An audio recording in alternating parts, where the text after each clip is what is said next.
যারা রাসূল সাল্লাল্লাহু আলাইহি ওয়াসাল্লামের কবর জিয়ারত করতে যায়, ওনারা কবরের সামনে যে ধৈর্য ধারণ করতে পারে না, বুক ফেটে কান্না আসে যে আজীবন যে নবীর কথা শুনলাম, যে নবীর হাদিস শুনলাম, যে নবীকে আমি এত ভালোবাসি, যে নবী আমার জন্য সুপারিশ করবেন, যে নবী আমাকে হাউজে কাউসারের পানি দিবেন, সেই নবী এখানে শুয়ে আছে।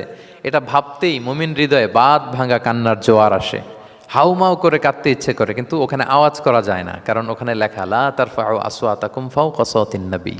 নবীর দরবারে বড় গলায় আওয়াজ করে কোনো শব্দ উচ্চারণ করা যাবে না। খুব ভদ্র বিনম্র চিত্তে রাসূল সাল্লাল্লাহু আলাইহি ওয়াসাল্লামের রওজার সামনে দাঁড়িয়ে আমরা সালাম পাঠ করি।